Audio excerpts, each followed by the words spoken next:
함께 화기애애한 분위기 속에서 진행됐다.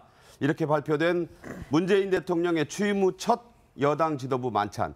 건배사가 이기자였다고 하는데 이게 임종석 비서실장 작품이라죠? 그렇죠. 뭐 요즘 그 건배사 좋은 게 참 많지 않습니까? 그 중에서도 아마 제일 좋은 건배사가 이기자 이건 것 같아요. 네. 이런 기회를 자주 갖자. 근데 원래 뜻은 이기자인데 풀어 쓴 거죠, 그러니까. 그렇죠. 네. 풀어 쓰면 이제 이런 기회를 자주 갖자인데 또 실제로 뭐 선거도 많고 여러 가지 면에 있어서 그런 데서도 이기자. 그리고 국정도 잘해서 한번 이겨보자. 뭐 이런 다양한 의미가 들어가 있지 않겠습니까? 그 이런 긍정적인 그 건배고 아마 좀 그 센스가 좀 좋았던 게 아닌가 그렇게 생각을 합니다.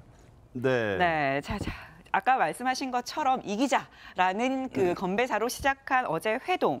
자, 무엇보다도 가장 관심이 많은 사안, 바로 장과 인산 청문회잖아요.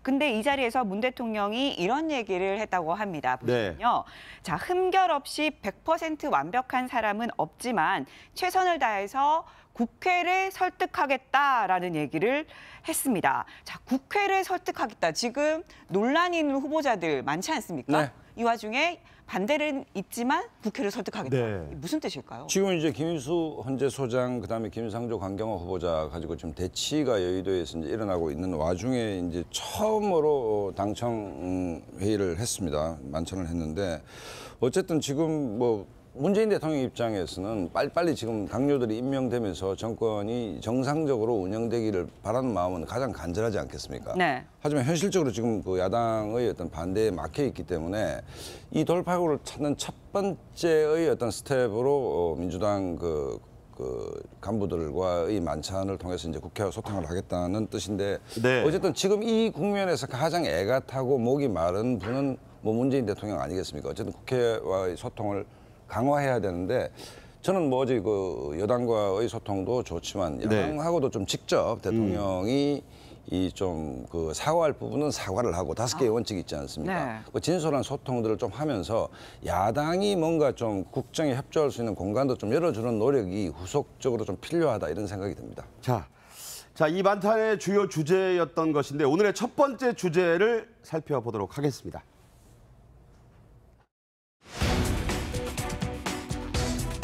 강경화 구하기 총력전을 펼치자는 게 지금 여권의 입장이고요. 야권에서는 지명을 즉각 철회하라 이런 입장을 굽히지 않고 있다 이런 얘기입니다. 자, 박수현 청와대 대변인이 어제 만찬에 앞서서 매우 이례적인 호소를 발표했습니다. 직접 그 대목 들어보겠습니다. 국회에 간곡히 요청드립니다. 실로 안타깝습니다. 다들 아시다시피 강경화 후보자는 국제사회에서 검증된 인사입니다.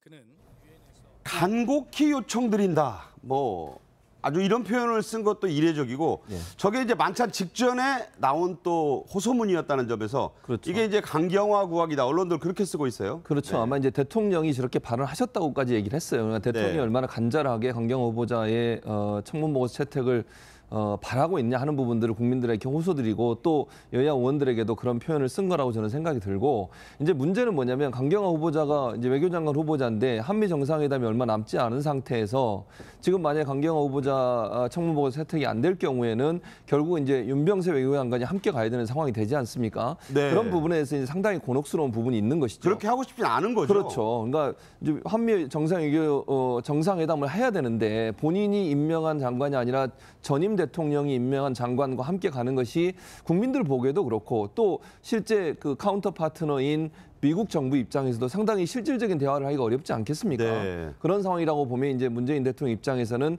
가능한 한 한미 정상회담 전에 좀 인사청문회가 좀 채택이 돼서 임명을 하고 같이 가는 것이 좋겠다 이런 뉘앙스로 말씀을 하신 것 같습니다. 예. 임명을 하고 같이 가는 게 좋겠다 이런 뉘앙스로 얘기를 했다 이렇게 말씀하셨는데 어쨌든 강경화 후보자 관련해서 야당의 반발이 만만치 않습니다. 그런데 어제 바로 위안부 피해자 할머니들이 지지 선언을 했습니다. 이뿐만이 아니고 각종 여성단체들도 지지를 하고 나섰는데요. 자, 강경화 후보자의 이런 발언들 때문입니다. 먼저 그 발언 들어보시죠. 제가 세 딸의 맏딸로서 저희 친정 부모님 경제력이 없는 저희 친정 부모님을 늘 부양하고 있었습니다. 그렇기 때문에 남편의 재산 관리와 저의 재산 관리를 별도로 하는 걸로 남편이 저를 네, 여성단체 일부긴 하지만 뭐 친정부모도 봉양을 한다는 얘기, 또 개인 승용차 타고 경기도 나눔의 집에 직접 가기도 해서 뭐 논란도 있었지만 진정성 있었다 이런 얘기가 있어서 그쪽에서도 지지선은 나오고 그런 분위기예요 지금. 그러니까 이제 그 뭐 저 재산 얘기는 뭐 남편하고 관리를 별도로 하는 건 요즘에 그런 부부들도 많죠. 하지만 남편의 재산이나 뭐 부동산 관련해 가지고 아니면은 그 세금 관련해서 전혀 몰랐다라고 얘기하는 건 저는 관리와 몰랐다는 별개의 문제라고 생각하고요. 네. 물론 뭐 저런 이야기들이 지금 여성들한테 그 뭐 굉장히 좋게 들릴 수 있고 시원한 말로 들릴 수 있지만 그거는 외교부 장관으로서의 자질과는 또 다른 문제라고 생각을 합니다. 그 말씀하신 대로 이제 위안부 문제도 이게 이제 외교부 장관으로서 일본하고 그러면 새로 또 그걸 뭐라고 협정을 다시 해야 되느냐, 재협상을 해야 되느냐 문제 이런 거에 있어서 구체적인 답변을 못 내놨어요 청문회에서. 그러니까 지금 자유한국당에서의 그 야당에서의 문제는 뭐 위장전입 같은 뭐 이런 그 위장전입이 아니라 거의 특혜죠 그 전입은. 그런 문제보다는 외려 자질, 능력의 문제로 그 초점이 바뀌고 있는 것 같다. 거기에 대해서 여당 측에서 적절한 반론이 나와야 되는데 그게 없이 강경 모드로 나가는, 시간이 없다. 이 한미 정상회담이 있어야 되는데 시간이 없다라는 그 논거를 가지고 근거를 가지고 강경 모드로 가는 것이 과연 적당한 것이냐는 것은 좀 더 봐야 될 것 같아요. 네, 허 소장님, 지금 이수희 변호사님은 능력, 자질이 부족한 게 더 문제다 이렇게 얘기를 하셨는데요. 이 부분에 대해서 어떻게 보세요? 글쎄요, 뭐 그런 이야기들을 지금 청문위원들이 이제 청문 과정을 겪으면서 이야기를 하시긴 하는데 실제로 청문회에서 뭐 자기 능력을 잘 보여주는 사람도 있고 또 잠재되어 있는 능력을 제대로 보여주지 못하는 사람들도 있지 않습니까? 네. 저는 뭐 능력이 없어서 못 보여준 게 아니고 능력은 충분하지만 청문회라는 그 과정에서 보여주기 위해 적절하지 않아서 그랬을 거라고 이렇게 보고요. 뭐 능력이 충분히 있는 사람이 아닌가. 그리고 능력이 없다면 그분이 국제 외교 무대인 유엔에서 그만한 고위직에 올라갈 수도 없었을 거라고 보고요. 그런 면에서는 뭐 이 능력 문제는 물론 뭐 양자 외교나 뭐 그 미국과의 이런 그 외교를 직접적으로 해본 그런 경험은 적은 건 맞죠. 그렇지만 다자 외교, 인권 외교와 그리고 국제 외교의 총산이 유엔 아닙니까? 거기서 네. 최고직에 올라간 사람인데 그걸 문제 삼는다는 건 좀 의아하기도 하고요. 그리고 그날도 이제 이렇게 청문회 과정을 저도 뭐 유심히 봤습니다만은 원유철 의원이 뭐 이런 질문을 하고 그게 5초간 답변을 못하는 그런 과정도 있었는데 저는 외교장관을 지금 질문하는 건지 국방장관을 질문하는 건지 좀 혼돈이 올 정도의 분위기가 네. 있었다. 물론 외교장관도 국방을 알아야 되고 국방장관도 외교를 알아야 되지만 그러나 좀 지나친 면은 있었던 것이 아닌가 그렇게 보고요. 어쨌든 이분을 대통령이 처음에 이제 내정했을 때 그때 우리 언론과 국민들이 환호했던 걸 기억해 본다면은 이분의 다소 부적절한 그런 어떤 처신이라든지 이런 부분들이 있다 하더라도 과연 그것이 지금 장관 자리에서 물러나게 하는 것이 맞는가 아니면 오히려 그렇게 발탁을 하는 것이 맞는가를 판단해 봤을 때 시기적으로도 그렇고 오히려 야당이 좀 지나친 것이 아닌가 하는 그런 여론도 있다는 것을 말씀드립니다. 야당이 그 지점인데 지금 예, 예. 민주당이 어제 그 당청간에 만찬을 했는데 분명히 그 야권을 지지하는 국민들한테 집권 측에서 좀 사과할 필요가 있다. 이런 정도 능력과 이런 정도의 도덕성 가지고 탈락한 적이 있었냐 무수히 많았죠. 전 정권에.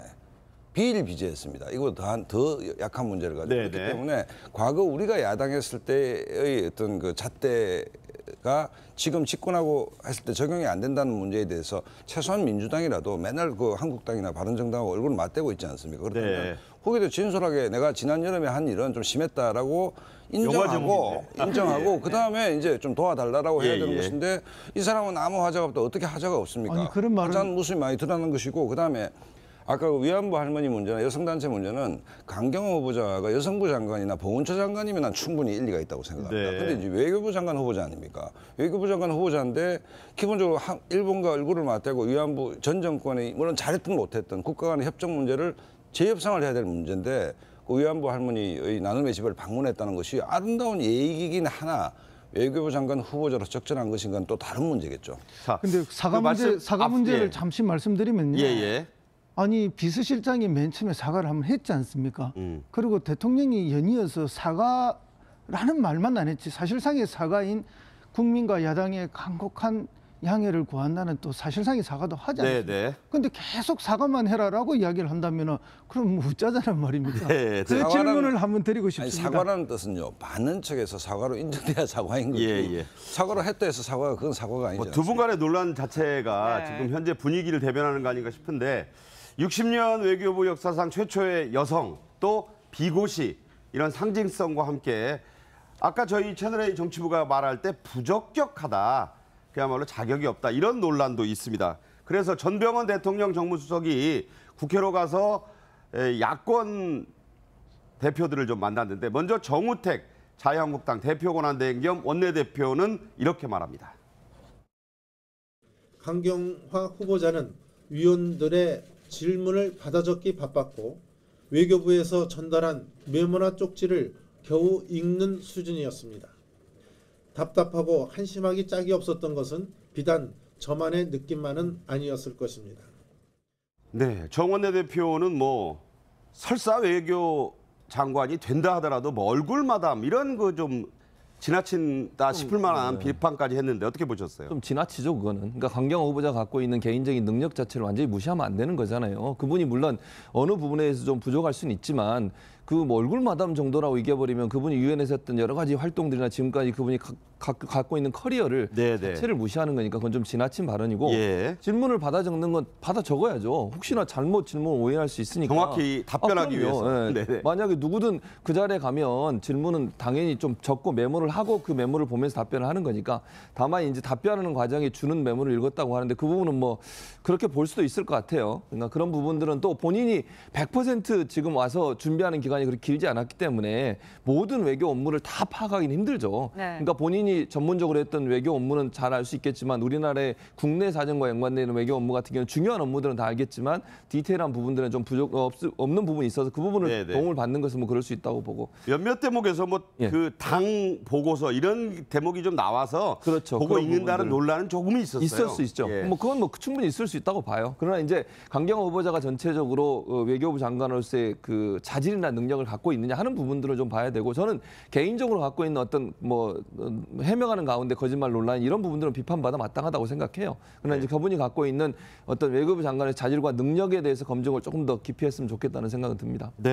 지금 얘기를 들어보면 어쨌든 자유한국당의 입장은 확고한 것 같습니다. 지금 야당의 반발이 거센데 어쨌든 문재인 대통령은 계속 강행하겠다는 의지를 보이는 거 아닙니까? 지금 어제 당청에서 발언을 보면 이 상황은 그럼 어떻게? 얼마 전에 뭐 라디오 인터뷰 아침에 출근하면서 들었는데 우원식 원내대표하고 정우택 원내대표가 이제 출연해서 설전을 벌이는 장면을 들은 적이 있습니다. 난 대단히 좀 부적절하다고 생각했던 게 뭐냐면 지금은 청문회에서 이 세 분이 적격한가 부적격한가 보다 야당과 협상을 해야 될 대목 아닙니까? 협상을 해야 될 대목인데 원내대표는요 상대당과 협상하는 최전선에 있는 사람인데 양당의 원내대표가 서로를 공격하고 있으니까 그건 정치가 사라진 것 아닙니까? 그런데 야당도 물론 비판받아 봐야지만 이 문제를 풀어야 될 절박감이 있는 쪽은 청와대와 민주당입니다, 사실은. 그렇다고 본다면 뭐 전병헌 수석, 그다음에 우원식 원내대표가 어쨌든 낮은 자세로 야당의 협조를 끌어내기 위해서 노력을 해야 되는 것인데 어느 정도 노력이 있는지는 모르겠고 그다음에 어쨌든 이 세 후보 가운데 최소한 야당한테도 명분을 줘야 되는 것이죠. 야당도 자기들의 지지층이 있는 것이고 그렇다고 본다면 지금은 청문 전국에서 넘어가서 이 세 분한테는 정치 협상의 공간으로 넘어갔기 때문에 어쨌든 목마른 자가 우물을 파는 것 아니겠습니까? 가장 목마른 자는 청와대와 민주당이기 때문에 좀 더 정치력을 발휘해서 야당에게 어떤 정치 공간을 열어주는 노력도 필요하다라고 생각합니다. 이 전병헌 수석은 국민의당의 박주선 비대위원장도 찾아갔습니다. 박주선 비대위원장이 화답한 이 발언이 지금 화제가 되고 있는데요. 바로 이 대목입니다. 앞으로 저희 국민의당은 당당하고 떳떳한 야당 그리고 정부에 협조할 것은 거리낌 없이 인색감 없이 협조하는 추운 여당으로서의 역할을 함께하는 새로운 정치 패러다임을 구축하는 선도자 역할을 하는데 아무런 주저함이 없도록 하겠습니다. 자, 이 발언 중에 나온 준여당이란 발언이 좀 화제가 됐는데 추미애 더불어민주당 대표가 즉각 이렇게 화답했습니다. 여권에 협력하겠다는 매우 반가운 말씀이다 이렇게 얘기했는데 자유한국당의 정준길 대변인은 국민의당은 태생부터 지금까지 민주당의 이중대였다는 사실을 자백한 거다 이렇게 비판했고요.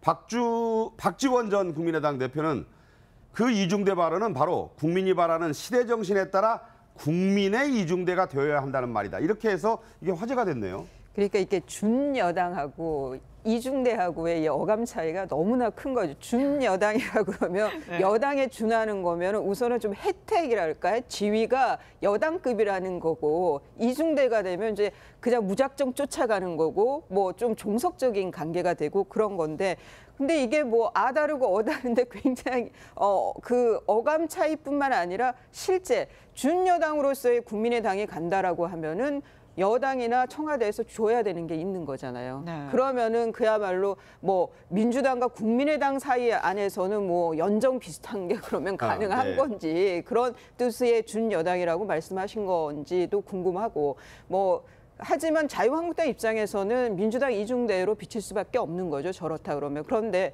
자유한국당 민주당 이중대라고 저렇게 비판만 할 게 아니라 필요한 이런 뭐 강경화 후보자 인사청문회라든가 이런 거에서는 국민의당에다 먼저 손을 내밀어야 되는 거죠. 자유한국당이 의석수로는 2등이니까요. 네네. 그런 면에서 한국당이 그 대변인의 저런 그 논평보다는 좀 더 정치적인 그 뭐 언어라 그럴까요? 좀 그런 묘미가 좀 나왔으면 좋겠다는 생각이 듭니다. 네. 네. 어쨌든 뭐 여소야대의 국회 상황이다 보니까 뭐 국민의당이 캐스팅 보드를 쥐고 있는 건 확실하지 않습니까? 그만큼 존재감이 이제 커지는 것이고. 의석도 40석이고. 그렇습니다. 예. 그리고 또 호남을 주로 기반을 하고 있기 때문에 그렇죠. 이게 이제 그 위치 잡기가 아주 뭐 준여당으로서 위치 잡기가 좋은 거죠. 그러나 때로는 뭐 안 들어줄 듯 이렇게 하면은 또 청와대와 민주당은 뭐 몸이 다를 수밖에 없는 그런 상황이기 때문에 역할이 굉장히 높아졌다. 근데 이제 정준길 그 대변인이나 야당에서는 제가 볼 때 그 국민의당을 이중대라 그러는데 본질을 잘 모르는 것 같아요. 국민의당은 이중대가 아니고 본부중대였습니다. 원래. 본부중대. 본부중대다. 본부중대인데 잠시 나갔던 것뿐이고요. 예, 예. 원래 한 뿌리죠. 그만큼 이제 이렇게 뭐 인적으로나 정서적으로 이렇게 거의 뭐 비슷한 상황이기 때문에 이런 이야기는 충분히 나올 수 있다고 봅니다. 저는 이 논란이 굉장히 이제 문재인 정권 5년 내내 따라다닐 논란이다. 특히 이제 국민의당이나 바른정당 같은 경우에는 그런데 어떤 사안별로 어떤 부분은 협조하고 어떤 부분은 협조하지 않을 것인가. 그다음에 어떤 부분은 타협할 것인가. 이 부분을 우리가 지금 문재인 정부가 사상 초유의 네. 다당제 구조화해서 지금 집권을 했습니다. 그러면 저는 국민들 앞에서 당당하게 어떤 협상 포인트, 예를 들어 선거구제 개편이라든지 중도정당이 살 수 있는 어떤 방법, 개헌 문제 이 부분을 메르켈 정부에서 기민사 3인 연정할 때 국민들한테 협상의 내용을 전부 공개를 했고 그다음에 연정을 했습니다. 그러면 협치든 연정이든 테이블 밑에서 하면 그건 야바이가 되겠죠. 그렇기 네. 때문에 당당하게 협상의 내용은 무엇이고 협상의 결과가 무엇이다. 이 조건 하에서 우리가 민주당 문재인 정권과 협치 내지 연정을 한다는 것을 당당히 밝히지 않으면 이중대, 뭐 사쿠라 이런 논란이 계속 가열될 수밖에 없다라고 저는 봅니다. 자, 이 이슈가 뜨거운 만큼 저희가 어제 뭐 앞서 리포트에서도 해봤지만 국민의당 의원들에게 전부 한번 물어봤어요. 다 답변하신 건 아닌데 자, 이렇게 이제 김희수 후보자는 표결을 해야 되고 강경화 외교부 장관 후보자는 표결은 안 하지만 여론이 중요합니다. 네. 한번 다시 짚어보죠. 네, 자 김의수 헌법재판소장 후보자에 대해서 자, 의원들한테 물어봤더니 이렇게 얘기했습니다. 적격이라고 답한 분이 9명, 그다음 부적격이라고 답한 분이 8명, 유보 및 답변 거부가 13명이고요. 자, 강경화 외교부 장관 후보자에 대해서는 그러면 어떻게 생각하느냐라고 했더니 적격은 2명, 부적격 24명, 유보 및 답변 거부가 4명입니다. 아까 호 소장님이 민주당 본부중대 아니냐 이렇게 얘기하셨는데 민주당 의원, 국민의당 의원들 생각은 많이 다른 것 같아요. 그렇죠. 그러니까 두 가지로 크게 나눈 것 같아요. 김희수 재판관 같은 경우에 이제 헌재 소장 후보자 같은 경우에는 대체적으로 정서 자체가 분위기 자체가 통과시켜주는 쪽으로 흘러가는 것 같고요. 강경화 후보자는 좀 상당히 좀 어려운 상황에 처해 있다. 그건 분명한 것 같습니다. 국민의당 입장에서도 사실은 강경화 후보자가 여러 가지로 답변하고 하는 과정에 있어서의 문제점인 것 같아요. 저는 능력보다는 제가 볼 때는 그분이 이제 여러 가지 제 개인과 관련된 재산과 관련된 여러 가지 얘기를 해명하는 과정에 있어서 명쾌하게 해명이 안 되는 부분, 또 본인이 밝히면서 또 거짓말 논란에 휩싸인 부분 이런 부분들이 사실 논란이 됐기 때문에 그렇다고 네. 보고 다만 이제 김희수 재판관 같은 경우는 크게 지금 오늘 나온 그 특수활동비 사용하는 거 빼고 나머지 문제에 있어서는 크게 문제가 된다고 저는 개인적으로 보진 않는데 그런 점에서 본다고 하면 국민의당 입장에 두 가지 색채. 지금 말씀하신 것처럼 이중대라는 비판을 피하기 위해서라도 야당적인 성향을 보이지 않는 부분이 있는 거죠. 그것이 강경화 후보자에 대한 반대로 나오는 것 같고 네. 김희수 재판관 같은 경우에는 특별히 흠결이 없다면 정부의 발목을 잡는 그런 형태는 하지 않겠다. 그게 이제 국민의당의 정체성 같아요. 중여당이라는 성격이 분명히 잘못된 것에는 채찍을 가하겠지만 뭐 크게 문제가 없다고 하면 정부에 협조하는 틀을 취하겠다고 하는 이 두 가지 생각을 보여주는 모습이 아닌가 하는 생각이 듭니다. 자, 문재인 대통령이 이제 모레 국회로 직접 가서 일자리 추경, 이 추경에 대한 시정연설하는데 이것 자체도 매우 이례적입니다.